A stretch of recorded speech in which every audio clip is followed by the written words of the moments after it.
Hey there, this is John from Heroes and Legends, and Battle for Zendikar spoilers just keep rolling on, and we've got a lot to show you today. We have 11 new cards to look at, we have all the tokens, we have all the emblems, and as far as expeditions go, there's still 12 of them that haven't been revealed to us yet. Now, we don't have spoilers officially for those cards, but we do have the art for those 12 expeditions, and we'll be taking a look at those.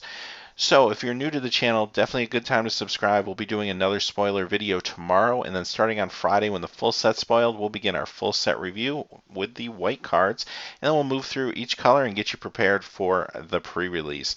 So having said that, let's jump into the expeditions. Now, a number of them obviously have already been spoiled, so you've seen the cards, you've seen the art, we won't rehash those, but I wanted to show at least the art assets that we have not yet seen. First one is Blood Crypt. Next is Bloodstained Mire. Here's Breeding Pool. Marsh Flats. Overgrown Tomb. Polluted Delta. Scalding Tarn. Stomping Ground. Verdant Catacomb. Watery Grave,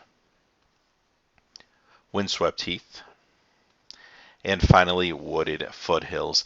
So for the other expeditions, if you want to check out the playlist, you can see those spoiled. But I wanted to show those because we just haven't seen these yet. I'm sure they'll be spoiled very, very soon, within the next couple days at least, to see the actual card, and I'll show those if they show up tomorrow in our spoiler video.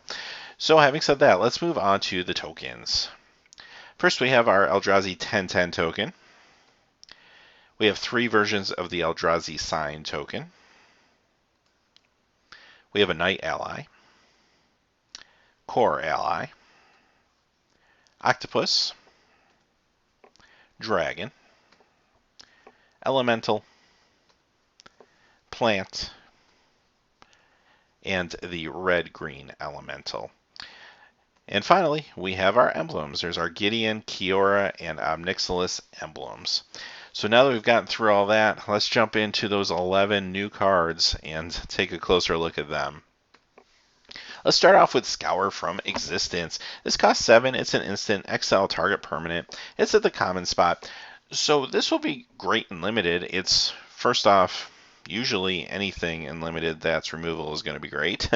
7 seems maybe a little pricey, but I love the fact that it can take out any permanent, and you're also in an environment where there's going to be a lot of ramp, a lot of ways to get mana, even if it's through Eldrazi Scions or through creatures that are going to tap for mana or what have you. There's just a lot of ways to get mana here.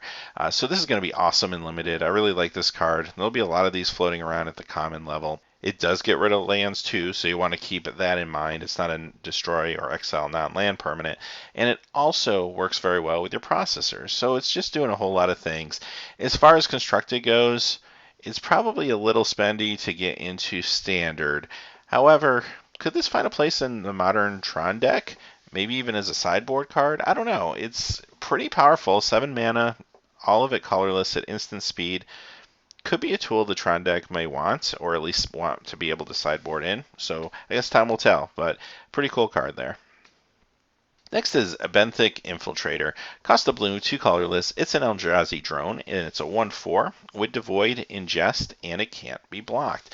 So this is a nice card you can pick up at common in your limited decks, whether it's draft or sealed, and you can kind of start that whole Ingest processor tide flowing. So you're going to get in for a little bit of damage, but more importantly, your opponent's going to have to exile the top card of their library, and it's just going to make your processors more powerful as the game goes on.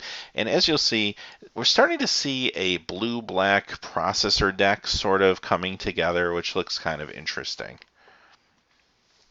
Next is Merc Strider, 1 blue, 3 colorless, and this one is a 3/2 Eldrazi processor. It has Devoid, and when he enters the battlefield, you may put a card an opponent owns from exile into the player's graveyard. If you do, return target creature to its owner's hand. So basically, as long as you have a card in exile that your opponent controls to put into the graveyard, this is a mana war type effect, which is always very good in limited, always very powerful. You're paying 4, but you're getting a 3/2 body that's also pretty decent. So it's not a fantastic card if you're not getting the bounce effect, but as long as you're getting the bounce effect, this is great. So again, you're probably going to want to draft this along with some of the other cheap common cards that have ingest that are in blue-black, and this could be very good for you in limited. Next is Scatter to the Winds, and this was a photograph of the card taken, so the picture's not great here, but this one's interesting to me. 2 blue and a colorless.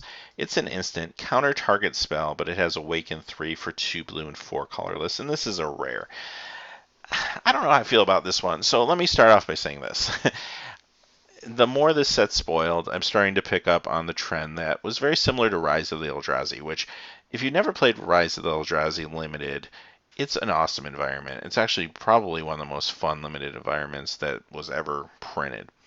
But one of the things they had to do in that environment is they had to slow down the game a little bit. And you can do that various ways. One way is by making things cost more mana. Another way is by putting things that almost feel like common or uncommon staples that can be maybe counter spells or creature destruction, and move them into higher slots of rarity. And I think that's what we're seeing in this set, and that's why a lot of people are seeing some of these rares and saying, wow, that's not a very good rare, why is this at rare? I think it's really to drive a slower limited environment, give you a chance to kind of play battle cruiser magic and get your big Eldrazi's out and be able to play cards with Converge for lots of different color mana. And I think it will be fun, but the side effect is you get a cancel at rare. So cancel is a common, but here it is at rare.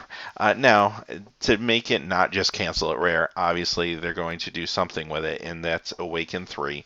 In the long game, that Awaken 3 can be very awesome. That is fantastic. You can counterspell and get one of your lands turned into a creature, or build counters on another creature land to make it bigger. That's pretty cool. But the fact of the matter is, probably at least 80% of the time, this is just going to be cancel. And it's at the rare slot. The one kind of awkward side effect of this, I think, is going to be, are you going to be super thrilled if you open a pack and you get a cancel?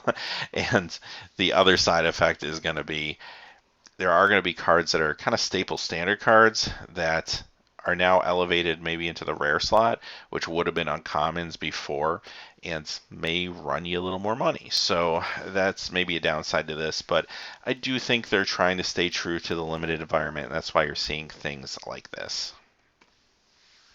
Next is Complete Disregard, and it costs 1 black, 2 colorless. It's an instant. It has Devoid, exile target creature, power 3 or less. And this is another common.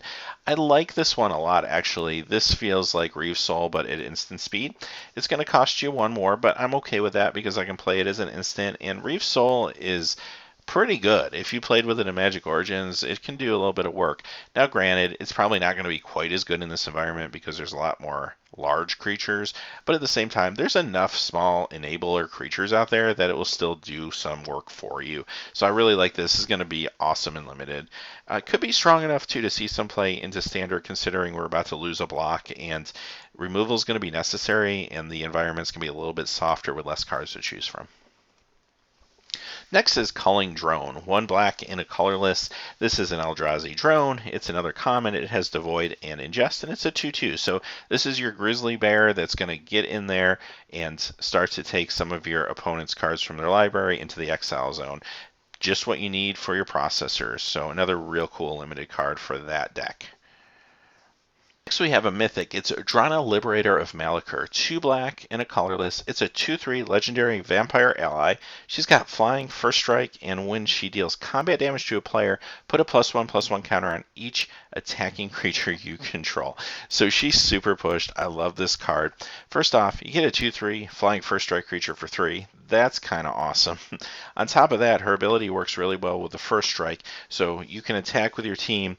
She gets her first strike damage in, and then any creature that doesn't have first strike gets a +1/+1 counter, and they get to do their extra damage immediately. That's pretty cool. Throw in the fact that she's an ally on top of all this, and there's all these great ally synergies. That's just icing on the cake. There's just so much going on here. First off, limited bomb, whether you're playing with other allies or not, limited bomb first pick it. This is awesome. So fantastic card. As far as standard goes, I could see this definitely seeing standard play in either an aggressive deck, either a black aggressive or maybe a Rakdos type aggressive deck if one exists. You could also see play in an ally deck. The ally deck seems like it's more feasible every single day, so it could just be in a multicolor ally deck and just do some work in there.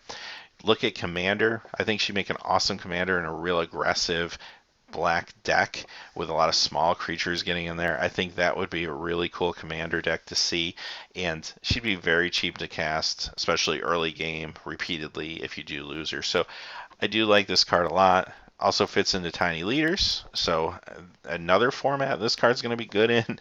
I just really like this. I think this is really cool design and does justice to a pretty cool character, so good card there.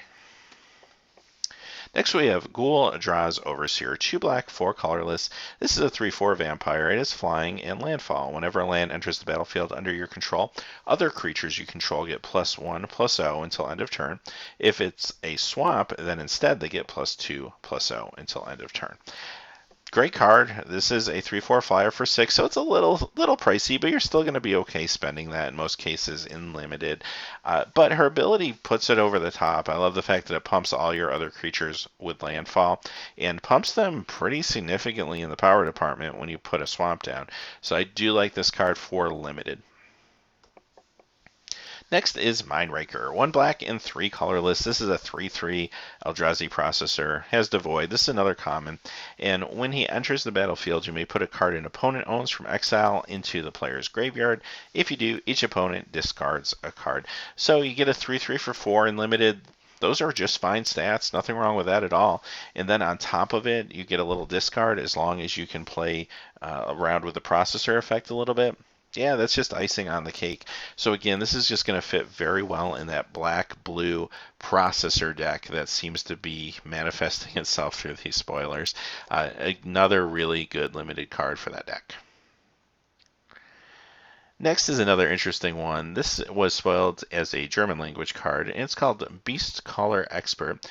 Cost a green and a colorless. It's an elf shaman ally. It has haste, and you can tap it to add 1 mana of any color to your mana pool.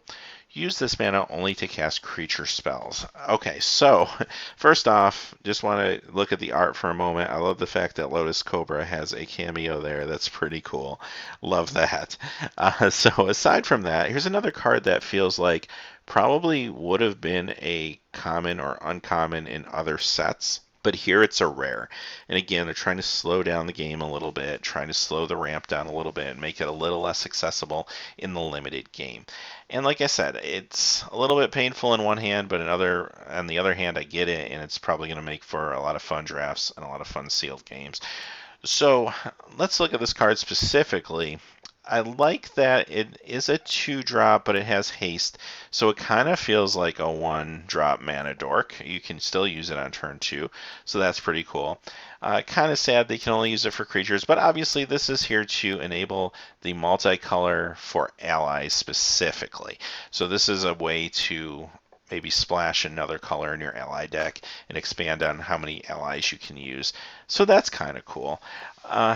Kind of wish it was anything, because then you could also use it with Converge, and we still haven't seen those commons that are really going to make Converge great. I know they're coming, but just haven't seen them yet.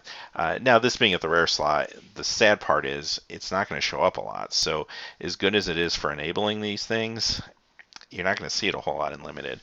As far as standard goes, there could be a deck that wants a mana dork when we lose Elvish Mystic, and this just might be their best option or only option in certain cases. There still is Leaf Gilder, but you kind of have to figure out which one's going to work better for you. If you're just playing a lot of creatures, this one will obviously be better. If you need it for spells, then probably Leaf Gilder is the way you're going to go. So it could see some standard play, but for the most part, it's going to be a limited card that's going to almost solely be used to kind of ramp a little bit and enable your allies. Now, having said that, he's also an ally with haste, and that in itself can be powerful just because there's so many ways to pump allies and do some crazy things with allies. So having an ally just spring on the board for 2 with haste could sneak some damage across 2 under the right conditions. Last card for the day is Ablated Cataract. This is an uncommon land, tap for 1 mana, and you can also pay a blue and 5 colorless, tap and sacrifice it to draw 2 cards. So I like this in limited. This is a pretty fine card. It's not going to be for every limited deck. You have to be careful. You don't want to play land that's going to give you colorless mana if you're really contingent on getting your colors, maybe playing 3 colors or more colors. But in a lot of cases, if you're playing like a 2-color deck, it's just nice to kind of throw in there. Or if you have a lot of Eldrazi, a lot of colorless cards, you can throw this in there. Then in the late game, you can sack it and draw 2 cards. I like it. I definitely would see myself playing this in many different types of limited decks. Well, those are our 11 cards for the day. We got through everything. Just wanted to say, hey, thanks for watching. Please remember to like and subscribe. If you haven't checked out our Patreon page yet, definitely do so. We have some giveaways, and we're close to reaching our first goal. We just need $10 more, and we'll be giving away 3 packs of Magic Origins to one of the patrons. So, hey, thanks as always, and have a great day. Hey, thanks as always for watching. These videos are made possible by viewers just like you through Patreon. Please check out our Patreon page by clicking on the top right. Down below, we have more links to quality Magic the Gathering content. And if you're interested in seeing trading cards open that aren't Magic the Gathering, check out the link to our trading card channel, Heroes and Legends Trading Cards. Thanks and have a great day.